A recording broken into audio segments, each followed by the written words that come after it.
Setiap periodik zaman ditampakkan kebenaran di permukaan bumi. Al-Quran itu menceritakan mulai Nabi Adam, dan jauh sebelum Nabi Adam sudah ada manusia. Di dalam dokumen seperti orang-orang Papua Nugini, orang-orang Papua itu 25.000 tahun yang lalu mereka sudah nomaden. Ya. Kemudian Nabi Adam itu sekitar 10.000 tahun yang lalu, tepatnya 10.620-20-an sekitar itu.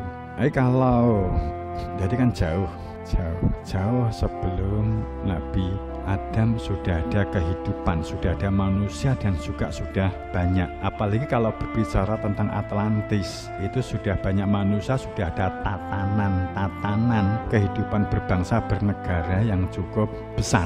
Bahkan sekarang ini Arktik atau Antartika jadi rebutan banyak negara karena artefaknya itu ratusan ribu tahun yang lalu. Di sana ditemukan artefak yang sangat canggih sehingga menjadi banyak perebutan negara, karena dulu itu salah satu tempat penyimpanan salah satu kerajaan dulu sebelum kutub di Antartika.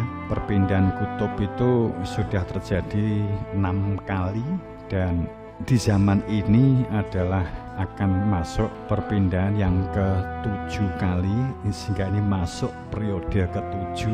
Tapi tergantung menungso, apakah menungso bisa sadar atau begegek seperti sekarang. Apa yang dijalani dianggap sebagai kebenaran tanpa bertuhan. Karena faktanya banyak orang beragama tapi tanpa Tuhan. Beragamanya menuhankan situs, menuhankan sejarah, menuhankan legenda.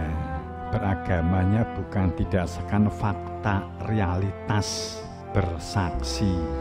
Ya paling kalau ini nanti kan dibully, sok tahu kan gitu paling. Nanti kalau begitu ini orang ini sok tahu.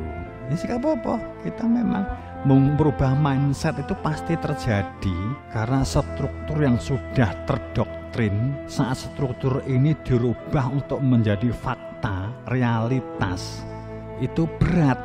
Sekedar zikir karo wirid, beberapa kali ada tamu.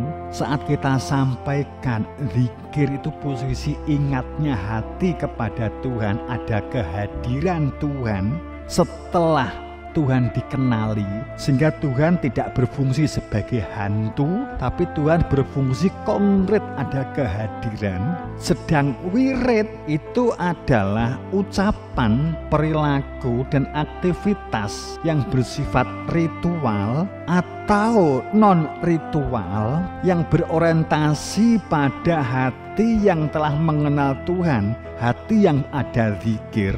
Maka proses untuk memperoleh sesuatu anugerah dari Tuhan itu disebut wirid. Kalau kamu ingat sego pecel, maka kamu zikrul pecel.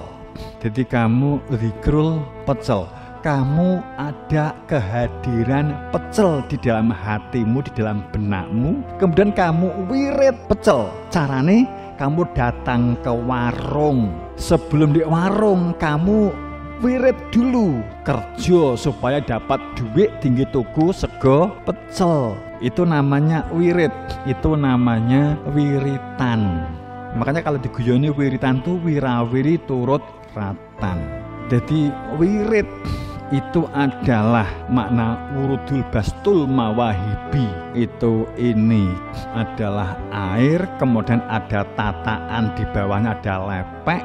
Maka lepek ini untuk tempat gelas, inilah disebut sebagai lemeke piro-piro peparing, lemeke prihatin, lemeke sabar, lemeke tawakal, lemeke istiqomah. Itu pijakan kamu untuk memperoleh anugerah, itu istiqomah, itu komitmen, itu konsisten, itu sabar, itu disiplin, itu peduli. Kalau kamu punya lepek bahasa Indonesianya apa sih? Cawan, tataan.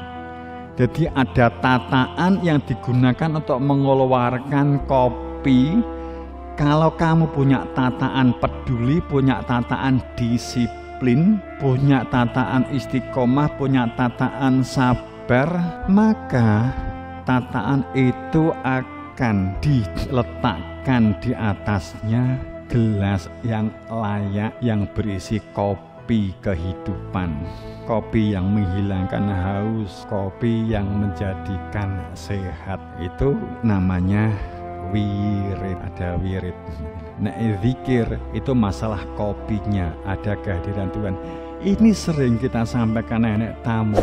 Itu rata-rata kok konco pondok itu mumet kok mumpet ya Pak Yai kula kan. Itu padahal fakta gitu loh.